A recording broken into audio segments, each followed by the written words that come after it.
Bem-vindos ao canal Bíblia em um Ano. Aqui ajudamos você na leitura da Bíblia. Curta o vídeo, inscreva-se e compartilhe. Acompanhe também pelo Spotify e YouTube Music para ouvir a Bíblia onde estiver. Os links estão no primeiro comentário fixado. Vamos juntos completar a leitura da Bíblia em um ano. Antigo Testamento, 1 Reis, capítulo 12. Roboão foi a Siquém, porque todos os israelitas tinham se reunido ali para proclamá-lo rei. Assim que soube disso, Jeroboão, filho de Nebate, voltou do Egito, para onde havia fugido do rei Salomão. Então, mandaram chamá-lo. Ele e toda a Assembleia de Israel foram ao encontro de Roboão e disseram: "O teu pai pôs sobre nós um jugo pesado. Alivia agora o trabalho árduo e o jugo pesado que ele nos impôs, e nós serviremos a ti." Roboão respondeu: "Voltem a mim daqui a 3 dias. Então, o povo foi embora. O rei Roboão consultou os anciãos que haviam servido a Salomão, seu pai, durante a vida dele. "Como vocês me aconselham a responder a este povo?" Eles responderam: "Se hoje fores um servo deste povo e servires a ele, dando-lhe uma resposta favorável, eles serão teus servos para sempre." Roboão, contudo, rejeitou o conselho que os anciãos lhe tinham dado e consultou os jovens que haviam crescido com ele e lhe serviam. Perguntou-lhes: "Que conselho vocês me dão? Como devemos responder a este povo que me diz: alivia o jugo que o teu pai pôs sobre nós?" Os jovens que haviam crescido com ele responderam: "A este povo que te disse: o teu pai pôs sobre nós um jugo pesado, torna-o mais leve, diz: o meu dedo mínimo é mais grosso do que a cintura do meu pai. Pois bem, o meu pai impôs a vocês um jugo pesado. Eu o tornarei ainda mais pesado. O meu pai os castigou com chicotes, eu os castigarei com escorpiões." 3 dias depois, Jeroboão e todo o povo voltaram a Roboão, segundo a orientação dada pelo rei. "Voltem a mim daqui a 3 dias." O rei lhes respondeu asperamente. Rejeitando o conselho dos anciãos, seguiu o conselho dos jovens e disse: "O meu pai tornou pesado o jugo de vocês. Eu o tornarei ainda mais pesado. O meu pai os castigou com simples chicotes. Eu os castigarei com escorpiões." Assim, o rei não ouviu o povo, pois essa mudança nos acontecimentos vinha da parte do Senhor para que se cumprisse a palavra que o Senhor havia dito a Jeroboão, filho de Nebate, por meio do silonita Aías. Quando todo Israel viu que o rei se recusava a ouvi-los, respondeu ao rei: "Que temos em comum com Davi? Que herança temos com o filho de Jessé? Para as suas tendas, ó Israel, cuide da sua própria casa, ó Davi." Então os israelitas se foram, cada um para a sua casa. Quanto aos israelitas que moravam nas cidades de Judá, Roboão continuou como rei deles. O rei Roboão enviou Adonirão, chefe do trabalho forçado, mas todo o Israel o apedrejou até a morte. O rei, contudo, conseguiu subir na sua carruagem e fugir para Jerusalém. Dessa forma, Israel se rebelou contra a dinastia de Davi, e assim permanece até hoje. Quando todos os israelitas souberam que Jeroboão tinha voltado, mandaram chamá-lo para a reunião da comunidade e o fizeram rei sobre todo o Israel. Somente a tribo de Judá permaneceu leal à dinastia de Davi.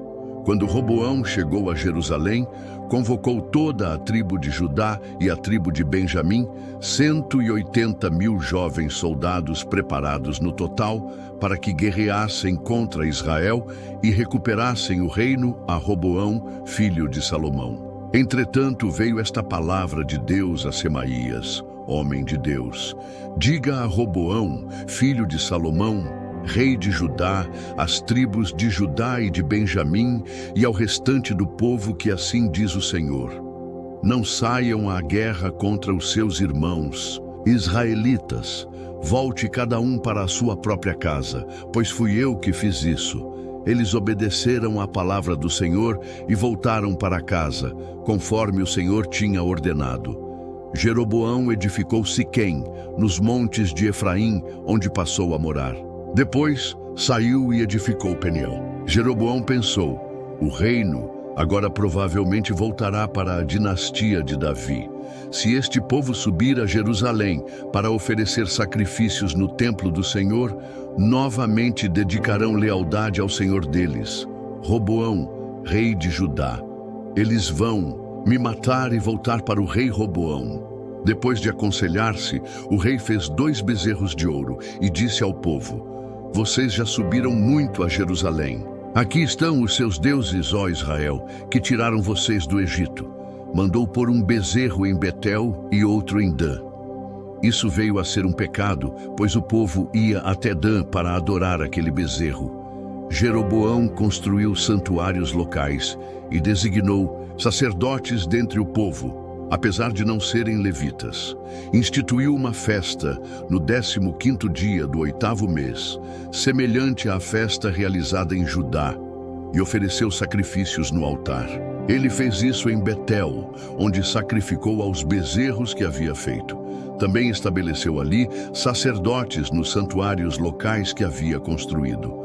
No 15º dia do 8º mês, data que ele mesmo escolheu, ofereceu sacrifícios no altar que havia construído em Betel. Assim, ele instituiu a festa para os israelitas e subiu ao altar para queimar incenso.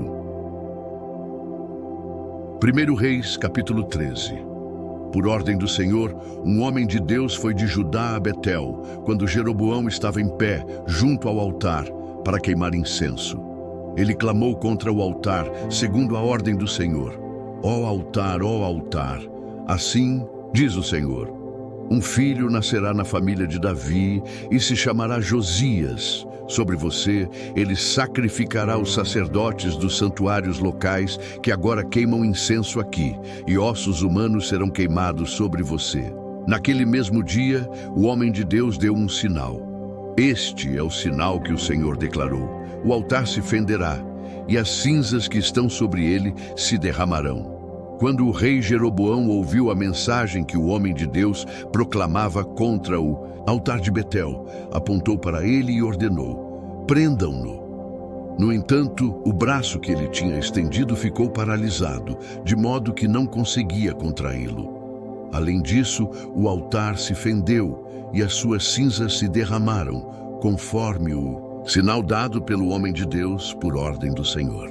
Então o rei disse ao homem de Deus: interceda ao Senhor, o seu Deus, e ore por mim para que o meu braço se recupere.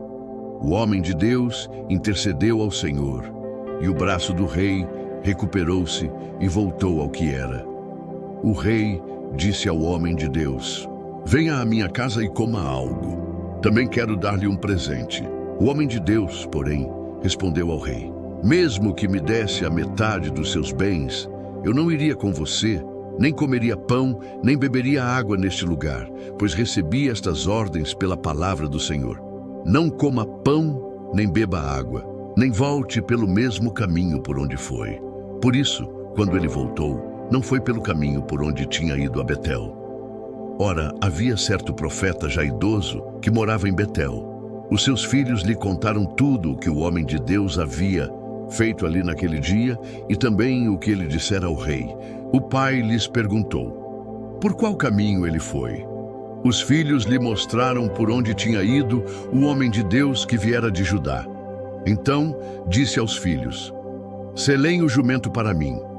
Depois de selarem o jumento, ele montou e cavalgou à procura do homem de Deus, até que o encontrou sentado embaixo do carvalho e lhe perguntou: você é o homem de Deus que veio de Judá? Sou, respondeu. Então o profeta lhe disse: venha à minha casa comer alguma coisa. O homem de Deus disse: não posso voltar nem ir com você. Tampouco posso comer pão ou beber água neste lugar. A palavra do Senhor deu-me esta ordem: não coma pão nem beba água ali, nem volte pelo mesmo caminho por onde você foi. O profeta idoso respondeu: eu também sou profeta como você, e um anjo me disse por ordem do Senhor: faça-o voltar com você para a sua casa para que coma pão e beba água. Ele, porém, estava mentindo. Então o homem de Deus voltou com ele e foi comer e beber em sua casa. Enquanto ainda estavam sentados à mesa, a palavra do Senhor veio ao profeta idoso que o havia feito voltar, e ele anunciou ao homem de Deus, que tinha vindo de Judá. Assim diz o Senhor: você se rebelou contra a palavra do Senhor e não obedeceu à ordem que o Senhor, o seu Deus, deu a você. Você voltou e comeu pão e bebeu água no lugar onde ele disse que não comesse nem bebesse. Por isso, o seu corpo não será sepultado no túmulo dos seus antepassados. Quando o homem de Deus acabou de comer e beber, o profeta idoso selou o seu jumento para ele. No caminho, um leão o atacou e o matou, e o seu corpo ficou estendido na estrada, ao lado do leão e do jumento. Algumas pessoas que passaram viram o cadáver lançado ali com o leão ao lado e foram dar a notícia na cidade onde o profeta idoso vivia. Quando o profeta que o havia feito voltar da sua viagem ouviu aquilo, disse: é o homem de Deus que se rebelou contra a palavra do Senhor. O Senhor o entregou ao leão, que o feriu e o matou, conforme a palavra do Senhor o tinha advertido. O profeta disse aos seus filhos: selem o jumento para mim. Assim o fizeram. Ele foi e encontrou o cadáver caído no caminho, com o jumento e o leão ao lado. O leão não tinha comido o corpo nem ferido o jumento. O profeta apanhou o corpo do homem de Deus, colocou-o sobre o jumento e o levou de volta para Betel, a fim de chorar por ele e sepultá-lo. Ele pôs o cadáver no seu próprio túmulo e o lamentaram, exclamando: ah, meu irmão! Depois de sepultá-lo, disse aos seus filhos: quando eu morrer, enterrem-me no túmulo onde está sepultado o homem de Deus. Ponham os meus ossos ao lado dos ossos dele. Pois a mensagem que declarou por ordem do Senhor contra o altar de Betel e contra todos os santuários locais das cidades de Samaria certamente se cumprirá. Mesmo depois disso, Jeroboão não mudou o seu mau procedimento, mas continuou a nomear dentre o povo sacerdotes para os santuários locais. Ele consagrava para esses santuários todo aquele que quisesse tornar-se sacerdote. Este foi o pecado da família de Jeroboão, que causou a sua aniquilação da face da terra. Novo Testamento, Lucas capítulo 22, versículos 1 ao 20. Estava se aproximando a festa dos pães sem fermento, chamada Páscoa, e os chefes dos sacerdotes e os mestres da lei procuravam um meio de matar Jesus, mas tinham medo do povo. Então, Satanás entrou em Judas, chamado Iscariotes, um dos 12. Judas dirigiu-se aos chefes dos sacerdotes e aos oficiais da guarda do templo e tratou com eles como poderia lhes entregar Jesus.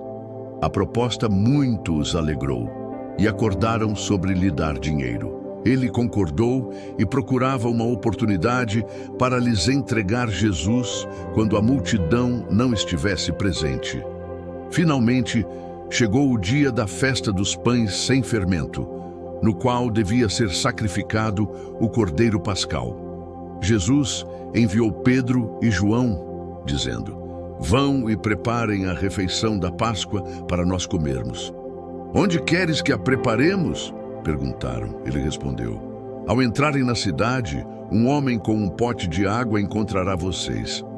Sigam-no até a casa em que ele entrar e digam ao dono da casa: o mestre pergunta: onde é o salão de hóspedes no qual comerei a Páscoa com os meus discípulos?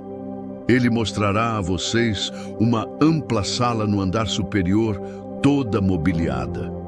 Façam ali os preparativos. Eles saíram, encontraram tudo como Jesus lhes tinha dito e prepararam a Páscoa. Quando chegou a hora, Jesus e os seus apóstolos reclinaram-se à mesa. Ele lhes disse: desejei ansiosamente comer esta Páscoa com vocês antes de sofrer. Pois eu digo a vocês que não comerei dela novamente até que se cumpra no reino de Deus. Recebendo um cálice, ele deu graças e disse: peguem o cálice e o partilhem uns com os outros. Pois eu lhes digo que não beberei outra vez do fruto da videira até que venha o reino de Deus. Pegando ele o pão, deu graças, partiu-o e o deu aos discípulos, dizendo: isto é o meu corpo, dado em favor de vocês. Façam isto em memória de mim. Da mesma forma, depois de ter comido o pão, ele pegou o cálice e disse: este cálice é a nova aliança no meu sangue, que é derramado em favor de vocês. Obrigado por chegar até aqui. Curta o vídeo, inscreva-se no canal e compartilhe com aqueles que são importantes para você. Que Deus nos ajude a completar esta jornada. O Senhor te abençoe e te guarde. O Senhor faça resplandecer o seu rosto sobre ti e tenha misericórdia de ti. O Senhor sobre ti levante o seu rosto e te dê a paz. Até amanhã.